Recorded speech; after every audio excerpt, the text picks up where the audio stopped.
Hello everyone, welcome back to my channel. ಇವತ್ತಿನ ವಿಡಿಯೋದಲ್ಲಿ simple ಆಗಿ ಒಂದು ಹೇರ್ ಫಾಲ್ ಕಂಟ್ರೋಲ್ ಮಾಡೋದಕ್ಕೆ ಹಾಗೆ ಹೇರ್ ಗ್ರೋತ್ ಆಗೋದಕ್ಕೆ ಒಂದು ಹೋಮ್ ರೆಮಿಡಿನ ಯಾವ ರೀತಿ ಮಾಡಬೇಕು ಅಂತ ಇವತ್ತಿನ ವಿಡಿಯೋದಲ್ಲಿ ಶೇರ್ ಮಾಡ್ತಾ ಇದ್ದೀನಿ. ಎಷ್ಟೋ ಜನಕ್ಕೆ ಹೇರ್ ಫಾಲ್ ಆಗೋದ್ರ ಬಗ್ಗೆ ತುಂಬ ಟೆನ್ಷನ್ ಇರುತ್ತೆ, ಹಾಗೆ ಹೇರ್ ಗ್ರೋತ್ ಆಗ್ತಾ ಇಲ್ಲ ಅನ್ನೋದ್ರ ಬಗ್ಗೆ ಬೇಜಾರು ಇರುತ್ತೆ. ಅದ್ರ ಬಗ್ಗೆ ಇವತ್ತೊಂದು ಸ್ಮಾಲ್ ರೆಮಿಡಿ ತೋರಿಸ್ತಾ ಇದ್ದೀನಿ. ಸೊ ಇನ್ನು ಯಾರೆಲ್ಲ ನನ್ನ ಚಾನಲ್ನ ಸಬ್ಸ್ಕ್ರೈಬ್ ಮಾಡ್ದಿರಾ ನೋಡ್ತಾ ಇದ್ದೀರಾ, ಈಗಲೇ ಸಬ್ಸ್ಕ್ರೈಬ್ ಮಾಡ್ಕೊಳ್ಳಿ. ಸೊ ವಿಡಿಯೋನ ಎಲ್ಲೂ ಸ್ಕಿಪ್ ಮಾಡದೆ ಕೊನೆ ತನಕ ನೋಡಿ. ಸೊ ಬನ್ನಿ ಹೇಗೆ ಮಾಡೋದು ಅಂತ ನೋಡೋಣ. ಅಟ್ ಫಸ್ಟ್ ನಾನು 1/4 kg ಆಗುವಷ್ಟು ಬೆಟ್ಟದ ನೆಲ್ಲಿಕಾಯಿನ ತೊಗೊಂಡು ಅದನ್ನು ಕ್ಲೀನಾಗಿ ವಾಶ್ ಮಾಡ್ತಾ ಇದ್ದೀನಿ. 1/4 kgಗೆ ಅಂದರೆ 250 ಗ್ರಾಮ್ಸ್ಗೆ ಒಂದು 12ರಿಂದ 13 ಕಾಯಿ ಬಂದಿದೆ. ಈಗ ಇದನ್ನು ವಾಶ್ ಮಾಡ್ಕೊಂಡಿದ್ದಾದಮೇಲೆ ಒಂದು ಪಾತ್ರೆಗೆ ಸ್ಟೀಮ್ ಮಾಡೋದಕ್ಕೆ ನೀರನ್ನ ಇಟ್ಕೋತಾ ಇದ್ದೀನಿ. ನಿಮ್ಮ ಹತ್ರ ಏನಾದರೂ ಸ್ಟೀಮರ್ ಇದ್ದರೆ ಅದರಲ್ಲೇ ಇಟ್ಕೋಬೋದು. ಸ್ಟೀಮರ್ ಇಲ್ಲ ಅಂತಂದರೆ ಈ ರೀತಿ ಒಂದು ಅಗಲವಾಗಿರೋಂಥ ಪಾತ್ರೆ ಒಳಗಡೆ ಒಂದು ಸ್ಟ್ಯಾಂಡ್ ಇಟ್ಕೊಂಡು ಈ ಥರ ಸ್ಟೀಮ್ ಮಾಡ್ಕೋಬೋದು ನೀವು. ಯೂಶಲಿ ಎಲ್ಲರ ಮನೇಲೂ ಇಡ್ಲಿ ಪಾತ್ರೆ ಇದ್ದೇ ಇರುತ್ತೆ ಅಲ್ವಾ, ಸೊ ಇಡ್ಲಿ ಪಾತ್ರೆಯಲ್ಲೇ ನಾವು ಸ್ಟೀಮ್ ಮಾಡ್ಕೋಬೋದು. ಸೊ ನಾನೀಗ ವಾಶ್ ಮಾಡ್ಕೊಂಡಿರೋ ನೆಲ್ಲಿಕಾಯಿನ ಇಲ್ಲಿ ಕಂಪ್ಲೀಟಾಗಿ ಸೇರಿಸ್ಕೊತಾ ಇದ್ದೀನಿ. ಸೊ ನಿಮ್ಮ ಹತ್ರ ಏನಾದರೂ ಕ್ವಾಂಟಿಟಿ ನೀವು ಜಾಸ್ತಿ ತೊಗೊಂಡಿದ್ರೆ ಸ್ವಲ್ಪ ಅಗಲವಾಗಿರೋಂಥ ಪಾತ್ರೆ ತೊಗೊಂಡು ಅದರಲ್ಲಿ ಸ್ಟೀಮ್ ಮಾಡ್ಕೊಳ್ಳಿ. ಸೊ ನಾನೀಗ ಏರ್ ಹೋಗದೆ ಇರೋ ರೀತಿ ಅಂದರೆ ಲಿಡ್ನ ಕ್ಲೋಸ್ ಮಾಡಿ ಇದನ್ನು ಕುಕ್ ಮಾಡ್ಕೋತಾ ಇದ್ದೀನಿ, ಸ್ಟೀಮ್ ಮಾಡ್ಕೋತಾ ಇದ್ದೀನಿ. ಮಿನಿಮಮ್ 20 ಮಿನಿಟ್ಸ್ ಸ್ಟೀಮ್ ಮಾಡ್ಕೋಬೇಕು, ಆವಾಗಲೇ ನಮಗೆ ಅದು ಕ್ಲೀನಾಗಿ ಸ್ಟೀಮ್ ಆಗಿರುತ್ತೆ. ಸ್ವಲ್ಪ ಕಾಯಿ ರೀತಿ ಇದ್ದರೆ ಅದು ಚೆನ್ನಾಗಿರೋದಿಲ್ಲ, ಜಾಸ್ತಿ ಒಗ್ರು ಅನಿಸುತ್ತೆ ನಮಗೆ. ಸೊ ನಾನು ಅದನ್ನು ಎಲ್ಲೂ ಕಟ್ ಮಾಡಿ ಆ್ಯಡ್ ಮಾಡ್ಕೊಂಡಿಲ್ಲ. ನಾವು ಒನ್ಸ್ 20 ಮಿನಿಟ್ಸ್ ಸ್ಟೀಮ್ ಮಾಡಿಕೊಂಡ್ರೆ ಅದು ಆಟೋಮೆಟಿಕ್ಕಾಗಿ ಈ ರೀತಿ ಪೀಸಸ್ ಆಗಿಬಿಡುತ್ತೆ. ಸೊ ಇದನ್ನು ಈಗ ಸಪ್ರೇಟಾಗಿ ತೆಗೆದಿಟ್ಕೊತಾ ಇದ್ದೀನಿ. ಸ್ಟವ್ ಮೇಲೆ ಇಂದ ತೆಗೆದು ಸೈಡಲ್ಲಿ ಇಟ್ಕೊಳ್ಳೋಣ. ನೀವು ನೋಡಿದ್ರಲ್ವ ನಾವು ಸ್ಟೀಮ್ ಮಾಡ್ಕೊಂಡಾಗ ನೀರು ಯಾವ ರೀತಿ ಆಗಿತ್ತು ಅಂತ. ಸೊ ನೆಲ್ಲಿಕಾಯಿ ಮೇಲೆ ಏನಾದರೂ ಡಸ್ಟ್ ಇದ್ರೂ ಸಹ ಅದು ಈ ರೀತಿ ಸ್ಟೀಮ್ ಮಾಡ್ಕೊಂಡಾಗ ಅದರಲ್ಲೂ ಸಹ ಹೋಗಿಬಿಡುತ್ತೆ. ಈಗ ಇದರಲ್ಲಿರೋಂಥ ಸೀಡ್ಸ್ನ ನಾವು ಕಂಪ್ಲೀಟಾಗಿ ತೆಗ್ದುಬಿಡೋಣ ಹೊರಗಡೆ. ಆ್ಯಕ್ಚುಲಿ ನೀವು ನೆಲ್ಲಿಕಾಯಿನ ಸ್ಟೀಮ್ ಮಾಡೋದಕ್ಕಿಂತ ಮುಂಚೆ ನೀವು ನೋಡಿದ್ರೆ ಅಬ್ಸರ್ವ್ ಮಾಡಿದ್ರೆ ಕ್ಲೀನಾಗಿ ನೆಲ್ಲಿಕಾಯಿ ಮೇಲೆ ಲೈನ್ಸ್ ಇರುತ್ತೆ ಅಲ್ವಾ, ಎಲ್ಲೆಲ್ಲಿ ನಮಗೆ ಆ ಲೈನ್ಸ್ ರೀತಿ ಇರುತ್ತೋ ಅಲ್ಲಿ ಕರೆಕ್ಟಾಗಿ ಅದು ಸ್ಟೀಮ್ ಮಾಡಿದಾಗ ಕಟ್ ಆಗಿರುತ್ತೆ. ನೋಡ್ಬೋದು, ನೀವು ಅಬ್ಸರ್ವ್ ಮಾಡ್ಬೋದು. ನಾನು ಇದೆಲ್ಲೂ ಸಹ ಕಟ್ ಮಾಡಿ ಆ್ಯಡ್ ಮಾಡ್ಕೊಂಡಿರಲಿಲ್ಲ ಸ್ಟೀಮ್ ಮಾಡ್ಕೊಳ್ಳೋದಕ್ಕಿಂತ ಮುಂಚೆ. ನೋಡಿ ಎಲ್ಲೆಲ್ಲಿ ನಮಗೆ ಲೈನ್ಸ್ ಥರ ಇರುತ್ತೆ ಅದು ಆಟೋಮೆಟಿಕ್ಕಾಗಿ ಅಲ್ಲಿ ಕಟ್ ಆಗಿರುತ್ತೆ. ಸೊ 20 ಮಿನಿಟ್ಸ್ ಸ್ಟೀಮ್ ಮಾಡ್ಕೊಂಡಿರ್ತೀವಲ್ವ, ಚೆನ್ನಾಗಿ ಕುಕ್ ಆಗಿರುತ್ತೆ. ಜಸ್ಟ್ ಅದರಲ್ಲಿರೋವಂಥ ಸೀಡ್ಸ್ನ ನಾವು ತೆಗೆದು ಸೈಡಲ್ಲಿ ಇಟ್ಬಿಡೋಣ. ಸೀಡ್ಸ್ನ ನಾವು ಎಲ್ಲೂ ಯೂಸ್ ಮಾಡೋದಿಲ್ಲ, ಅದನ್ನು ಸೈಡಲ್ಲಿ ಇಟ್ಬಿಟ್ಟು ಈಗ ಸೀಡ್ಸಿಂದ ಸಪ್ರೇಟ್ ಮಾಡಿರೋಂಥ ನೆಲ್ಲಿಕಾಯಿನ ಮಾತ್ರ ನಾವು ಗ್ರೈಂಡ್ ಮಾಡ್ಕೋಬೇಕಾಗತ್ತೆ. ಸೊ ಒಂದು ಮಿಕ್ಸರ್ ಜಾರ್ಗೆ ತೊಗೊಂಡಿರೋಂಥ ನೆಲ್ಲಿಕಾಯಿನ ಕಂಪ್ಲೀಟಾಗಿ ಆ್ಯಡ್ ಮಾಡಿಕೊಂಡು ಸ್ಮೂತ್ ಪೇಸ್ಟ್ಗೆ ಬ್ಲೆಂಡ್ ಮಾಡ್ಕೊಳ್ಳೋಣ. ಇದನ್ನು ಬ್ಲೆಂಡ್ ಮಾಡ್ಕೋಬೇಕಾದ್ರೆ ನಾನು ಎಲ್ಲೂ ಸಹ ವಾಟರ್ ಆ್ಯಡ್ ಮಾಡೋದಿಲ್ಲ. ಆಲ್ರೆಡಿ ಅದು ಸ್ಟೀಮ್ ಆಗಿರೋದ್ರಿಂದ ವಾಟರ್ ಆ್ಯಡ್ ಮಾಡೋ ಅವಶ್ಯಕತೆ ಇರೋದಿಲ್ಲ. ಕಂಪ್ಲೀಟಾಗಿ ಫೈನ್ ಪೇಸ್ಟಾಗಿ ಅದು ಗ್ರೈಂಡ್ ಆಗಿರುತ್ತೆ. ಸೊ ನೋಡ್ತಾ ಇರ್ಬೋದು ಎಷ್ಟು ಕ್ಲೀನ್ ಆಗಿದೆ ಅಂತ, ಅಂದರೆ ಕಂಪ್ಲೀಟಾಗಿ ಪೇಸ್ಟ್ ಆಗಿಬಿಟ್ಟಿದೆ ಅದು. ನೋಡಿ ಎಲ್ಲೂ ತರಿ ಇಲ್ಲ.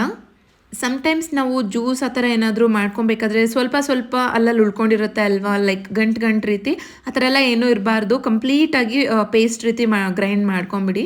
ಸೊ ಈಗ ನಾನು ಗ್ರೈಂಡ್ ಮಾಡ್ಕೊಂಡಿರೋಂತಹ ಅಷ್ಟು ಪೇಸ್ಟ್ನ ಸ್ಟವ್ ಮೇಲೆ ಒಂದು ಪ್ಯಾನ್ನ ಇಟ್ಟು ಅದರಲ್ಲಿ ಹಾಕೋತಾ ಇದ್ದೀನಿ.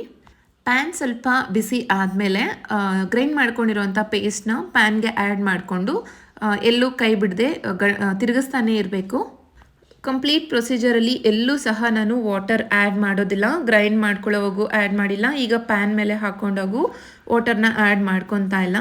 250 ಗ್ರಾಮ್ಸ್ ಅಷ್ಟು ನೆಲ್ಲಿಕಾಯಿನ ತೊಗೊಂಡಿದ್ದೀನಿ. ಸೊ ಅದಕ್ಕೆ 150 ಗ್ರಾಮ್ ಅಷ್ಟು ಶುಗರ್ನ ಆ್ಯಡ್ ಮಾಡ್ಕೊತಾ ಇದ್ದೀನಿ. ಜೊತೆಗೆ ನಾರ್ಮಲ್ ಸಾಲ್ಟ್ನ 1/4 ಸ್ಪೂನಷ್ಟು ಆ್ಯಡ್ ಮಾಡ್ಕೊಂಡಿದ್ದೀನಿ. ಬ್ಲ್ಯಾಕ್ ಸಾಲ್ಟ್ನ 1/4 ಟೇಬಲ್ ಸ್ಪೂನಷ್ಟು ಆ್ಯಡ್ ಮಾಡ್ಕೊತಾ ಇದ್ದೀನಿ. ಸೊ ಅಡುಗೆಗೆ ನೀವು ಯಾವ ಸಾಲ್ಟ್ನ ಯೂಸ್ ಮಾಡ್ತೀರಾ, ಪುಡಿ ಉಪ್ಪು, ಅದನ್ನೇ ನಾನಿಲ್ಲಿ ಒಂದು 1/4 ಟೇಬಲ್ ಸ್ಪೂನಷ್ಟು ಆ್ಯಡ್ ಮಾಡ್ಕೊಂಡಿದ್ದೀನಿ. ಅದ್ರ ಜೊತೆಗೆ ಬ್ಲ್ಯಾಕ್ ಸಾಲ್ಟ್ನು ಆ್ಯಡ್ ಮಾಡ್ಕೊಂಡಿದ್ದೀನಿ. ಸೊ ಬ್ಲ್ಯಾಕ್ ಸಾಲ್ಟ್ ನಾವು ಆ್ಯಡ್ ಮಾಡ್ಕೊಳ್ಳೋದ್ರಿಂದ ಅದರಲ್ಲಿ ಲೈಟಾಗಿ ಖಾರ ಅಂಶ ಥರ ಗೊತ್ತಾಗುತ್ತೆ ನಮಗೆ. ನಾವು ಡೈರೆಕ್ಟಾಗಿ ಬ್ಲ್ಯಾಕ್ ಸಾಲ್ಟ್ನ ಟೇಸ್ಟ್ ಮಾಡಿದಾಗ ನಮಗೆ ಖಾರ ಅದು ಫೀಲ್ ಏನೂ ಗೊತ್ತಾಗೋದಿಲ್ಲ. ಬಟ್ ಇದೆಲ್ಲ ಪ್ರಿಪೇರ್ ಮಾಡಿದ್ಮೇಲೆ ಅದ್ರದ್ದು ಟೇಸ್ಟ್ ನಿಮಗೆ ಗೊತ್ತಾಗುತ್ತೆ. ಎಲ್ಲ ಇಂಗ್ರೀಡಿಯೆಂಟ್ಸ್ನು ಚೆನ್ನಾಗಿ ಹೊಂದ್ಕೊಳ್ಳೋ ರೀತಿ ಮಿಕ್ಸ್ ಮಾಡಿದೆ. ಶುಗರ್ ಹಾಕ್ಕೊಂಡಿದ್ದು ಆದಮೇಲೆ ಇದು ಇನ್ನೂ ಸ್ವಲ್ಪ ವಾಟರ್ ಕನ್ಸಿಸ್ಟೆನ್ಸಿಗೆ ಚೇಂಜ್ ಆಗುತ್ತೆ. ನೆಲ್ಲಿಕಾಯಿನ ನಾವು ಗ್ರೈಂಡ್ ಮಾಡಿ ಪ್ಯಾನ್ಗೆ ಆ್ಯಡ್ ಮಾಡಿದಾಗ ಯಾವ ಕನ್ಸಿಸ್ಟೆನ್ಸಿ ಇರುತ್ತೋ ಅದಕ್ಕಿಂತ ಸ್ವಲ್ಪ ವಾಟರ್ ಕನ್ಸಿಸ್ಟೆನ್ಸಿಗೆ ಚೇಂಜ್ ಆಗುತ್ತೆ. ಮೀಡಿಯಮ್ ಫ್ಲೇಮಲ್ಲೇ ಇಟ್ಕೊಂಡು ಇದನ್ನು ಕುಕ್ ಮಾಡ್ಕೋಬೇಕು. ಈಗ 1 ಟೇಬಲ್ ಸ್ಪೂನಷ್ಟು ನಾನು ಲೆಮನ್ ಜ್ಯೂಸ್ನ ಆ್ಯಡ್ ಮಾಡ್ಕೊತಾ ಇದ್ದೀನಿ. ಆ್ಯಂಡ್ 1 ಟೇಬಲ್ ಸ್ಪೂನಷ್ಟು ಕಾರ್ನ್ಫ್ಲೋರ್ನ ಸ್ವಲ್ಪ ವಾಟರ್ ಆ್ಯಡ್ ಮಾಡಿ ಮಿಕ್ಸ್ ಮಾಡ್ಕೊಂಡಿದ್ದೀನಿ. ಅದನ್ನು ಸಹ ಇಲ್ಲಿ ಆ್ಯಡ್ ಮಾಡಿಕೊಂಡು ಚೆನ್ನಾಗಿ ಮಿಕ್ಸ್ ಮಾಡ್ತಾ ಇದ್ದೀನಿ. ಕಾರ್ನ್ಫ್ಲೋರ್ ವಾಟರಲ್ಲಿ ಆ್ಯಡ್ ಮಾಡಿಕೊಂಡು ಮಿಕ್ಸ್ ಮಾಡ್ಕೊಳ್ಬೇಕಾದ್ರೆ ಎಲ್ಲೂ ಸಹ ಲಮ್ಸ್ ಇಲ್ಲದೆ ಇರೋ ರೀತಿ ಮಿಕ್ಸ್ ಮಾಡಿಕೊಂಡು ಆಮೇಲೆ ನೆಲ್ಲಿಕಾಯಿ ಮಿಕ್ಸ್ಚರ್ಗೆ ಆ್ಯಡ್ ಮಾಡಬೇಕು. ಈಗ ಇದನ್ನು ಮೀಡಿಯಮ್ ಫ್ಲೇಮಲ್ಲಿ ಇಟ್ಕೊಂಡು ಎಲ್ಲೂ ಸಹ ಕೈ ಬಿಡದೆ ಕಂಟಿನ್ಯೂಸ್ ಆಗಿ ಇದನ್ನು ತಿರುಗಿಸ್ತಾನೆ ಇರಬೇಕು. ಶುಗರ್ ಆ್ಯಡ್ ಮಾಡ್ಕೊಳ್ಳೋದಕ್ಕಿಂತ ಮುಂಚೆ ಆದರೆ ನೀವು 1-2 ನಿಮಿಷ ಕೈ ಆಡಿಸಿಲ್ಲ ಅಂದರೂ ಓಕೆ. ಶುಗರ್ ಆ್ಯಡ್ ಮಾಡಿದ್ದಾದಮೇಲೆ ಕೆಳಗಡೆ ತಳ ಹಿಡಿಯೋ ಚಾನ್ಸಸ್ ಇರುತ್ತೆ. ಸೊ ಆದಷ್ಟು ಕೈ ಆಡಿಸ್ಕೊತಾನೆ ಇರಬೇಕು. ನೀವು ಇದನ್ನು ಒಂದು 5 to 10 ಮಿನಿಟ್ಸ್ವರೆಗೂ ಕಂಟಿನ್ಯೂಸ್ ಆಗಿ ಸ್ಟಿರ್ ಮಾಡ್ತಾನೆ ಇದ್ದರೆ ಅದು ಮಿಕ್ಸ್ಚರ್ ಏನಿದೆ ಅದು ಪ್ಯಾನ್ನ ಬಿಡ್ತಾ ಬರುತ್ತೆ. ಸೇಮ್ ನಾವು ಹಲ್ವಾ ಮಾಡ್ಕೊಳ್ಳೋವಾಗ ಯಾವ ರೀತಿ ಅದು ಪ್ಯಾನ್ನ ಬಿಟ್ಟು ಬರುತ್ತೆ ಮಿಕ್ಸ್ಚರು, ಸೊ ಅದೇ ರೀತಿಯೇ ಇವಾಗೂ ಸಹ ಅದು ಬರ್ತಾ ಇರುತ್ತೆ. ಲೈಕ್ ಕನ್ಸಿಸ್ಟೆನ್ಸಿ ಥಿಕ್ನೆಸ್ ಬರ್ತಾನೆ ಇರುತ್ತೆ. ಟೆಕ್ಸ್ಚರ್ ಸ್ವಲ್ಪ ಗಟ್ಟಿ ಆಗ್ತಿರ್ಬೇಕಾದ್ರೆ ಒಂದು 1/2 ಟೇಬಲ್ ಸ್ಪೂನಷ್ಟು ನಾನು ತುಪ್ಪನ ಆ್ಯಡ್ ಮಾಡ್ಕೊಂಡಿದ್ದೀನಿ. ನೀವು ಬೇಕಾದರೆ ಬಟರ್ನೂ ಆ್ಯಡ್ ಮಾಡ್ಕೋಬೋದು. ಈ ರೆಸಿಪಿನ ಮಾಡ್ಕೊಳ್ಳೋದಕ್ಕೆ ನಾರ್ಮಲ್ ಪಾತ್ರೆ ಯಾವುದಾದ್ರೂ ಯೂಸ್ ಮಾಡೋದಕ್ಕಿಂತ ನಾನ್ ಸ್ಟಿಕ್ ಯೂಸ್ ಮಾಡೋದ್ರಿಂದ ಸ್ವಲ್ಪ ಹೆಲ್ಪ್ಫುಲ್ ಆಗೋ ಇರುತ್ತೆ. ಸೊ ದಟ್ ಈಸಿಯಾಗೆ ಮಾಡ್ಕೋಬೋದು. ಬೇರೆ ಯಾವುದಾದ್ರೂ ಪಾತ್ರೆ ಯೂಸ್ ಮಾಡೋದಾದರೆ ನಮಗೆ ಕೆಳಗಡೆ ತಳ ಹಿಡಿಯುತ್ತೆ ಅನ್ನೋ ಭಯ ಇರುತ್ತೆ. ನಾನ್ ಸ್ಟಿಕ್ ಪಾತ್ರೆಗಳಲ್ಲಿ ಆ ಥರ ಏನೂ ಪ್ರಾಬ್ಲಮ್ ಆಗೋದಿಲ್ಲ. ಸೊ ನೋಡ್ತಿರ್ಬೋದು ಆಲ್ರೆಡಿ ನಿಮಗೆ ಈ ಮಿಕ್ಸ್ಚರ್ ಏನಿದೆ ಅದು ತಿಕ್ಕಾಗಿ ಬಬಲ್ಸ್ ರೀತಿ ಫಾರ್ಮ್ ಆಗ್ತಾ ಇದೆ. ಅಂದರೆ ಪ್ಯಾನಿಂದ ಬಿಡ್ತಾ ಇದೆ ಅದು. ಸೊ ಥಿಕ್ನೆಸ್ ಬರ್ತಾ ಬರ್ತಾ ಕಲರ್ ಸ್ವಲ್ಪ ಚೇಂಜ್ ಆಗುತ್ತೆ. ಸೊ ನೋಡಿ ನನ್ನ ಕೈ ಆಡಿಸ್ತಾ ಇರಬೇಕಾದ್ರೆ ಸೌಟ್ ಜೊತೆಲೇ ಅದು ಮೂವ್ ಆಗ್ತಾ ಇದೆ. ಅಂದರೆ ಪ್ಯಾನ್ನಲ್ಲಿ ಎಲ್ಲೂ ಅಂಟೋ ಥರ ಇಲ್ಲ. ಸೊ ಈಗ ಇದು ರೆಡಿ ಆಗಿರುತ್ತೆ. ಯಾವುದಾದ್ರೂ ಒಂದು ಟ್ರೇ ಅಥವಾ ಪ್ಲೇಟ್ ಯಾವುದಾದ್ರೂ ಆಗಿರ್ಬೋದು, ಅದಕ್ಕೆ ಬೆಣ್ಣೆ ಅಥವಾ ತುಪ್ಪನ ಸವರ್ಬಿಟ್ಟು ಮಾಡ್ಕೊಂಡಿರೋವಂಥ ಮಿಕ್ಸ್ಚರ್ನ ಅದರೊಳಗಡೆ ಹಾಕೋಬೇಕಾಗತ್ತೆ. ಸೊ ನೋಡ್ತಿರ್ಬೋದು ನಿಮ್ಗೆ ಯಾವ ರೀತಿ ಕಾಣಿಸ್ತಾ ಇದೆ ಅಂತ ಹೇಳ್ಬಿಟ್ಟು. ಇದು ಆಲ್ರೆಡಿ ನೀವು 1-2 ನಿಮಿಷ ಹೊರಗಡೆ ಬಿಟ್ರೂ ಉಂಡೆ ಉಂಡೆ ರೀತಿ ಬರುತ್ತೆ, ನಿಮಗೆ ಕೈಗೆ ಸಿಗುತ್ತೆ ಉಂಡೆ ರೀತಿ. ಈಗ ನಾನೊಂದು ಬಾಕ್ಸ್ಗೆ ಇದನ್ನು ಆ್ಯಡ್ ಮಾಡ್ಕೊತಾ ಇದ್ದೀನಿ. ನಾವು ಸ್ಟವ್ ಆಫ್ ಮಾಡಿ ಕೆಳಗಡೆ ಇಳಿಸ್ಕೊಂಡಿದ್ದಾದಮೇಲೆ ಟೆಕ್ಸ್ಚರ್ ಸ್ವಲ್ಪನೇ ಗಟ್ಟಿ ಆಗ್ತಾ ಬರುತ್ತೆ. ಅಂದರೆ ಅದರಲ್ಲಿರೋವಂಥ ಬಿಸಿ ತಣ್ಣಗಾದಷ್ಟು ಗಟ್ಟಿ ಆಗ್ತಾ ಬರುತ್ತೆ. ಆ್ಯಂಡ್ ಕಲರು ಸಹ ಲೈಟಾಗಿ ಚೇಂಜ್ ಆಗುತ್ತೆ. 1-2 ಸರಿ ಇದನ್ನು ಟ್ಯಾಪ್ ಮಾಡಿದ್ರೆ ಅದರಲ್ಲಿರೋವಂಥ ಬಬಲ್ಸ್ ಏನಾದರೂ ಇದ್ರೂ ಅದೆಲ್ಲ ಹೋಗಿ ಕ್ಲೀನಾಗಿ ಬಾಕ್ಸಲ್ಲಿ ಸೆಟಲ್ ಆಗುತ್ತೆ. ಸೊ ತುಪ್ಪ ಸವರ್ಕೊಂಡಿರುವಂಥ ಯಾವುದಾದ್ರೂ ಒಂದು ಸ್ಪೂನಲ್ಲಿ ಪ್ಲೇನ್ ಸರ್ಫೇಸ್ ಬರೋ ರೀತಿ ಕ್ಲೀನಾಗಿ ಅದನ್ನು ರೆಡಿ ಮಾಡ್ಕೊಳ್ಳೋಣ. ಇದನ್ನು ಈಗ ನಾವು ಗಟ್ಟಿ ಆಗೋಕ್ಕೆ ಬಿಡಬೇಕು. ಸೊ ಇದಕ್ಕೆ ಡ್ರೈ ಮಾಡಬೇಕು ಅಂತಂದರೆ ಬಿಸಿಲಲ್ಲಿ ಇಡಬೇಕು ಅನ್ನೋ ಅವಶ್ಯಕತೆ ಏನೂ ಇಲ್ಲ. ನೀವು ಬೇಕಾದರೆ ಇದನ್ನು ಫ್ರಿಜ್ಜಲ್ಲಿ ಇಡ್ಬೋದು. ಆ್ಯಕ್ಚುಲಿ ಇದು ಫ್ರಿಜ್ಜಲ್ಲಿ ಇಡೋ ಅವಶ್ಯಕತೆಯೂ ಇರೋದಿಲ್ಲ. ಇನ್ ಕೇಸ್ ಫ್ರಿಜ್ ಏನಾದರೂ ಇಲ್ಲ ಅಂತಂದರೆ 3 to 4 ಅವರ್ಸ್ ನಾವು ಇದನ್ನು ಹೊರಗಡೆ ಇಟ್ಟರೆ ಇದರಲ್ಲಿರೋವಂಥ ಬಿಸಿ ಟೆಂಪರೇಚರ್ ಏನಿದೆ ಅದು ಕೂಲ್ ಆಗ್ತಾ ಆಗ್ತಾ ಗಟ್ಟಿ ಆಗುತ್ತೆ. ಇದನ್ನು ನಾನು ಕಂಪ್ಲೀಟಾಗಿ ತಣ್ಣಗಾಗೋಕ್ಕೆ ಬಿಟ್ಟು ಹೊರಗಡೆನೇ ಇಟ್ಟು 4 ಅವರ್ಸ್ ಇದನ್ನು ಹಾಗೆ ಬಿಟ್ಟಿದ್ದೆ. ಸೊ ನೋಡ್ತಾ ಇರ್ಬೋದು ಯಾವ ರೀತಿ ಗಟ್ಟಿ ಆಗಿದೆ ಅಂದ್ಬಿಟ್ಟು. ಯಾವುದಾದ್ರೂ ಒಂದು ತುಪ್ಪ ಅಥವಾ ಎಣ್ಣೆ ಸವರಿರೋಂತಹ ಚಾಕುವಲ್ಲಿ ಸೈಡ್ಸಲ್ಲಿರುವಂತಹ ಸರ್ಫೇಸ್ನ ಫ್ರೀ ಮಾಡಿಕೊಂಡ್ರೆ ನೋಡಿ ಈ ರೀತಿ ಬರುತ್ತೆ ನಮಗೆ. ಇದನ್ನು ನಾವು ಚಿಕ್ಕ ಪೀಸಸ್ ಆಗಿ ಕಟ್ ಮಾಡ್ಕೋಬೇಕಾಗತ್ತೆ. ಸೊ ಫ್ರಿಜ್ ಇದ್ದರೆ ಫ್ರಿಜ್ಜಲ್ಲೂ ಇಡ್ಬೋದು, ಫ್ರಿಜ್ ಇಲ್ಲ ಅಂತಂದರೆ ಹೊರಗಡೆನೂ ಇಟ್ಟು ಈ ರೀತಿ ನಾವು ಇದನ್ನು ಗಟ್ಟಿ ಮಾಡ್ಕೋಬೋದು. ಸೊ ನಾನು ತೊಗೊಂಡಿರೋಂತಹ ನೆಲ್ಲಿಕಾಯಿಗೆ ಅಂದರೆ 250 ಗ್ರಾಮ್ಸ್ ಅಷ್ಟು ನೆಲ್ಲಿಕಾಯಿಗೆ ನಾರ್ಮಲ್ ಆಗಿ ನಮಗೆ ಮನೇಲಿ ಸಿಗುವಂತಹ ಸೋಪ್ ಎಷ್ಟಿರುತ್ತೆ ಅಷ್ಟು ದೊಡ್ಡದಾಗಿ ಒಂದು ಬಾರ್ ಸೈಜ್ ನನಗೆ ಇದು ರೆಡಿ ಆಗಿದೆ. ಸೊ ಈಗ ಇದನ್ನು ಒಂದು ಚಾಕುಗೆ ನಾನು ತುಪ್ಪನ ಸವರ್ಕೊಂಡು ಕಟ್ ಮಾಡ್ಕೊತಾ ಇದ್ದೀನಿ ಪೀಸಸ್ ಆಗಿ. ಆ್ಯಕ್ಚುಲಿ ನೈಫ್ ಶಾರ್ಪ್ ಆಗಿದ್ದರೆ ಈಸಿಯಾಗಿ ಕಟ್ ಆಗುತ್ತೆ, ಬಿಕಾಸ್ ಇದು ಅಂಟುತ್ತೆ ಅಲ್ವಾ. ಸೊ ಹಾಗಾಗಿ ಸ್ವಲ್ಪ ಕಟ್ ಮಾಡೋವಾಗ ಕೇರ್ಫುಲ್ಲಾಗಿ ಕಟ್ ಮಾಡ್ಕೋಬೇಕಾಗತ್ತೆ. ಸೊ ಕಟ್ ಮಾಡ್ಕೊಳ್ಬೇಕಾದ್ರೆ ಎವ್ರಿ ಟೈಮ್ ನೀವು ತುಪ್ಪನ ಸವರ್ಕೊತಾ ಇದ್ದರೆ ಎಲ್ಲೂ ಸಹ ಅಂಟೋದಿಲ್ಲ, ಈಸಿಯಾಗಿ ಬರುತ್ತೆ. ವಾವ್, ನೋಡ್ತಿರ್ಬೋದು ಎಷ್ಟು ಚೆನ್ನಾಗಿ ಬಂದಿದೆ ಅಂತ. ಇದನ್ನು ಚಿಕ್ಕ ಬಾರ್ಸ್ ಆಗಿ ಕಟ್ ಮಾಡ್ಕೋಬೋದು ನಾವು. ನಿಮಗೆ ಥಿಕ್ನೆಸ್ ಯಾವ ರೀತಿ ಬೇಕೋ ಅಷ್ಟು ದಪ್ಪವಾಗಿ ನೀವು ಕಟ್ ಮಾಡ್ಕೋಬೋದು. ಈಗ ಇದನ್ನು ನಾನು ಚಿಕ್ಕ ಪೀಸಸ್ ಆಗಿ ಕಟ್ ಮಾಡ್ಕೊತಾ ಇದ್ದೀನಿ. ಶೇಪ್ಸ್ ನಿಮ್ಗೆ ಯಾವ ಥರ ಆದರೂ ಮಾಡ್ಕೋಬೋದು, ಬಟ್ ಇದರಲ್ಲಿ ಶೇಪ್ಸ್ ಮಾಡ್ಕೊಳ್ಳೋ ಅವಶ್ಯಕತೆ ಇರೋದಿಲ್ಲ. ಸೊ ನಾನು ನಾರ್ಮಲ್ ಆಗಿ ಕ್ಯೂಬ್ಸ್ ಆಗಿ ಕಟ್ ಮಾಡ್ಕೊತಾ ಇದ್ದೀನಿ. ಕಟ್ ಮಾಡ್ಕೋಬೇಕಾದ್ರೆ ನೈಫ್ಗೆ ಒಂದು ಸ್ವಲ್ಪ ಎಣ್ಣೆ ಅಥವಾ ತುಪ್ಪನ ಹಾಕೊಳ್ಳಿ, ಸೊ ದಟ್ ಎಲ್ಲೂ ಸಹ ಅಂಟೋದಿಲ್ಲ, ಈಸಿಯಾಗಿ ಕಟ್ ಮಾಡ್ಕೋಬೋದು.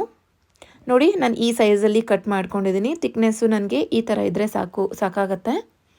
ನಿಮಗೆ ಬೇಕಾದರೆ ಇನ್ನೂ ದಪ್ಪ ಸೈಜಸಲ್ಲಿ ಕಟ್ ಮಾಡ್ಕೋಬೋದು, ಇಲ್ಲ ಅಂತಂದರೆ ಚಿಕ್ಕದಾಗಿಯೇ ಕಟ್ ಮಾಡ್ಕೋಬೋದು.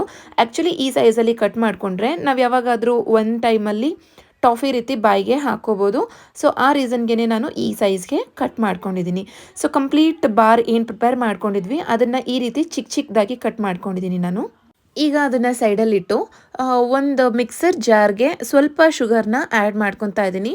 ಆ್ಯಕ್ಚುಲಿ ಶುಗರ್ ಮೆಷರ್ಮೆಂಟ್ ಏನೂ ಇರೋದಿಲ್ಲ ಇಲ್ಲಿ. ಒಂದು 1/2 ಕಪ್ ಆಗೋಷ್ಟು ಶುಗರ್ನ ನಾನು ಕಂಪ್ಲೀಟಾಗಿ ಪೌಡರ್ ಮಾಡ್ಕೊಂಡಿದ್ದೀನಿ. ತರಿಯಾಗಿರೋ ಅವಶ್ಯಕತೆ ಇಲ್ಲ, ಕಂಪ್ಲೀಟಾಗಿ ಪೌಡರ್ ಮಾಡ್ಕೊಬಿಡಿ. ಸೊ ಈಗ ಇದನ್ನು ಒಂದು ಬೌಲ್ಗೆ ಟ್ರಾನ್ಸ್ಫರ್ ಮಾಡ್ಕೊತಾ ಇದ್ದೀನಿ. ಆ್ಯಕ್ಚುಲಿ ಇಲ್ಲಿ ಶುಗರ್ ಪೌಡರ್ ಏನು ಮಾಡ್ಕೊಂಡಿದ್ದೀವಿ ಇದು ಜಾಸ್ತಿ ಬೇಕಾಗೋದಿಲ್ಲ. ಜಸ್ಟ್ ಇವಾಗ ಮಾಡ್ಕೊಂಡಿದ್ವಲ್ವ ಬಾರ್ಸ್, ಅದ್ರ ಮೇಲೆ ನಾವು ಡಸ್ಟಿಂಗ್ ಮಾಡ್ಕೊಳ್ಳೋದಕ್ಕೆ ಅಷ್ಟೇ. ಸೊ ಅದಕ್ಕೆ ಹೇಳಿದ್ದು, ಒಂದು ಅಂದಾಜು ಮೇಲೆ ನೀವು ಶುಗರ್ ಪೌಡರ್ ಮಾಡಿಕೊಂಡ್ರೆ ಸಾಕಾಗತ್ತೆ. ಇನ್ ಕೇಸ್ ಶುಗರ್ ಪೌಡರ್ ಏನಾದರೂ ಮಿಕ್ಕಿದ್ರೂ ಸಹ ನಾವು ಕಾಫಿ, ಟೀ ಅದಕ್ಕೆ ಏನಕ್ಕಾದರೂ ಯೂಸ್ ಮಾಡ್ಕೋಬೋದು. ಈಗ ಇದನ್ನು ನಾನು ಒಂದೊಂದಾಗಿನೇ ಆ್ಯಡ್ ಮಾಡಿಕೊಂಡು ಕ್ಯೂಬ್ಸ್ ಏನು ಮಾಡ್ಕೊಂಡಿದ್ವಿ ಅದನ್ನು ಕಂಪ್ಲೀಟಾಗಿ ಕೋಟ್ ಮಾಡ್ಕೊತಾ ಇದ್ದೀನಿ ಶುಗರ್ ಪೌಡರಲ್ಲಿ. ಶುಗರ್ ಪೌಡರ್ನ ಕ್ಲೀನಾಗಿ ಕೋಟಿಂಗ್ ಮಾಡ್ಕೋಬೇಕು, ಇಲ್ಲಾಂದರೆ ಒಂದಕ್ಕೊಂದು ಅಂಟ್ಕೊಂಡ್ಬಿಡುತ್ತೆ. ಸೊ ನೋಡ್ತಾ ಇರ್ಬೋದು ನಾನು ಯಾವ ರೀತಿ ಮಾಡ್ತಾ ಇದ್ದೀನಿ ಅಂತ. ಈ ಥರ ಮಾಡಿಕೊಂಡ್ರೆ ಸಾಕಾಗತ್ತೆ. ಸೊ ನಾನು ಮಾಡ್ಕೊಂಡಿರೋಂತಹ ಎಲ್ಲ ಕ್ಯೂಬ್ಸ್ ನಾನು ಶುಗರ್ ಕೋಟಿಂಗ್ ಮಾಡಿಕೊಂಡು ಒಂದು ಪ್ಲೇಟ್ಗೆ ತೆಗೆದಿಟ್ಕೊತಾ ಇದ್ದೀನಿ. ಶುಗರ್ ಕೋಟಿಂಗ್ ಮಾಡ್ಕೊಳ್ಳೋ ಪರ್ಪಸ್ ಇಷ್ಟೇ, ಜಸ್ಟ್ ಎಲ್ಲೂ ಒಂದಕ್ಕೊಂದು ಅಂಟ್ಕೊಳ್ತಿರ ಇರುತ್ತೆ ಒಂದು ರೀಸನ್. ಮತ್ತು ಇದು ಬರೀ ನೆಲ್ಲಿಕಾಯಿ ಯೂಸ್ ಮಾಡಿರ್ತೀವಿ ಅಲ್ವಾ, ತುಂಬ ಒಗ್ರಿರುತ್ತೆ ನೆಲ್ಲಿಕಾಯಿ. ಸೊ ಟೇಸ್ಟ್ನೆಸ್ ಅಟ್ಲೀಸ್ಟ್ ಒಂದು ಸ್ವಲ್ಪ ಸ್ವೀಟ್ ಇದ್ರೆ, ಕೆಲವೊಬ್ರು ತುಂಬ ಉಗ್ರಾಗಿದ್ದರೆ ಯಾರು ಇಷ್ಟಪಡೋದಿಲ್ಲ ತಿನ್ನೋದಕ್ಕೆ. ಸೊ ಹಾಗಾಗಿ ಶುಗರ್ ಕೋಟಿಂಗ್ ಇದ್ದರೆ ಸ್ವಲ್ಪ ಸ್ವೀಟ್ನೆಸ್ ಇರುತ್ತೆ. ಆ್ಯಂಡ್ ಆಲ್ರೆಡಿ ನಾವು ಶುಗರ್ನ ಆ್ಯಡ್ ಮಾಡ್ಕೊಂಡಿರ್ತೀವಿ ನೆಲ್ಲಿಕಾಯಿನ ಫ್ರೈ ಮಾಡ್ಕೋಬೇಕಾದ್ರೆ ಪ್ಯಾನಲ್ಲಿ. ಸೊ ಆ ಶುಗರ್ ಮತ್ತು ಇವಾಗ ಕೋಟಿಂಗ್ ಮಾಡ್ಕೊಂಡಿರೋಂಥ ಶುಗರ್ ಎರಡೂ ನೆಲ್ಲಿಕಾಯ್ದು ಒಗರು ಏನಿರುತ್ತೆ ಟೇಸ್ಟ್ ಅದನ್ನು ಕಡಿಮೆ ಮಾಡುತ್ತೆ. ಸೊ ಈಗ ಇದು ರೆಡಿ ಆಗಿದೆ. ಇದನ್ನು ಏರ್ ಟೈಟ್ ಜಾರಲ್ಲಿ, ಕಂಟೈನರ್ಸಲ್ಲಿ ನಾವು ಸ್ಟೋರ್ ಮಾಡಿ ಇಟ್ಕೋಬೋದು. ಇದನ್ನು 1 ಇಯರ್ವರೆಗೂ ಸ್ಟೋರ್ ಮಾಡ್ಕೋಬೋದು, ಕೆಡೋದಿಲ್ಲ ಇದು. ಸೊ ನೋಡೋದ್ರಲ್ವಾ ಎಷ್ಟು ಸಿಂಪಲ್ಲಾಗಿ ಮಾಡ್ಕೊಂಡ್ವಿ ಅಂತ. ತುಂಬ ಈಸಿ ಪ್ರೊಸೀಜರ್ ಇದು. ಸೊ ಇದನ್ನು every day 2 to 3 times intake ಮಾಡ್ಬೋದು. ಇದನ್ನು ನೀವು ಎಷ್ಟಾದರೂ ತಿನ್ಬೋದು, ಏನೂ ಪ್ರಾಬ್ಲಮ್ ಆಗೋದಿಲ್ಲ. ಸೊ ನೋಡಿದ್ರಲ್ವ ಎಷ್ಟು ಈಸಿಯಾಗಿ ಮಾಡ್ಕೊಂಡ್ವಿ ಅಂತ. ಇದನ್ನು ಈ ರೀತಿ ಏರ್ ಟೈಟ್ ಕಂಟೈನರಲ್ಲಿ ಸ್ಟೋರ್ ಮಾಡ್ಕೊಳ್ಳೋದ್ರಿಂದ ಹಾಳಾಗೋದಿಲ್ಲ. ಬೇಕಾದರೆ ನೀವು ಇದನ್ನು ಫ್ರಿಜ್ಜಲ್ಲೂ ಇಡ್ಬೋದು. ಸೊ ಯಾರಿಗಾದರೂ ಹೇರ್ ಫಾಲ್ ಆಗ್ತಾ ಇದೆ, ಹೇರ್ ಗ್ರೋತ್ ಇಲ್ಲ ಅಂತಂದರೆ ಖಂಡಿತ ಇದು ವರ್ಕೌಟ್ ಆಗುತ್ತೆ. ಇದನ್ನು 15 ಡೇಸಿಂದ 1 ಮಂತ್ವರೆಗೂ ಕಂಟಿನ್ಯೂ ಮಾಡಿ ನೀವೇ ರಿಸಲ್ಟ್ ನೋಡ್ಬೋದು. ಕ್ರಮೇಣ ನಿಮಗಿದು ಕಡಿಮೆ ಆಗ್ತಾ ಬರುತ್ತೆ. ಇದು ಹೆಲ್ತ್ ವೈಸ್ ಕೂಡ ತುಂಬಾ ಒಳ್ಳೆಯದು. ಸ್ಕಿನ್ ಕೂಡ ನಿಮಗೆ ಗ್ಲೋ ಆಗುತ್ತೆ. 1-2 ದಿನಕ್ಕೆ ಯಾರಿಗೂ ಸಹ ಏನು ರಿಸಲ್ಟ್ ಗೊತ್ತಾಗೋದಿಲ್ಲ. ಇದನ್ನು ಇಂಟೇಕ್ ಮಾಡೋದ್ರ ಜೊತೆಗೆ ನಾವು ಒಂದಷ್ಟು ಡಯಟ್ನ ಕೂಡ ಮೇಂಟೈನ್ ಮಾಡೋದ್ರಿಂದ ಈ ರಿಸಲ್ಟ್ ಬೇಗನೆ ಆದಷ್ಟು ಜಂಕ್ ಫುಡ್ಸ್ನ ಅವಾಯ್ಡ್ ಮಾಡಿ ಡೈಲಿ ರೊಟೀನಲ್ಲಿ ಹೆಲ್ದಿ ಫುಡ್ಸ್ನ ಯೂಸ್ ಮಾಡೋದಕ್ಕೆ ಟ್ರೈ ಮಾಡಿ. ಆದಷ್ಟು ಬೇಗ ಬೆಸ್ಟ್ ರಿಸಲ್ಟ್ನ ನೋಡ್ತೀರಾ. ಸೊ ಈ ರೆಸಿಪಿ ನಿಮ್ಗೆ ಇಷ್ಟ ಆಗಿದ್ರೆ ಪ್ಲೀಸ್ ಟ್ರೈ ಮಾಡಿ, ಲೈಕ್, ಶೇರ್ ಮಾಡೋದನ್ನ ಮರಿಬೇಡಿ. ನೆಕ್ಸ್ಟ್ ವಿಡಿಯೋದಲ್ಲಿ ಸಿಗ್ತೀನಿ. ಅಲ್ಲಿವರೆಗೂ ಎಲ್ರಿಗೂ ಬಾಯ್.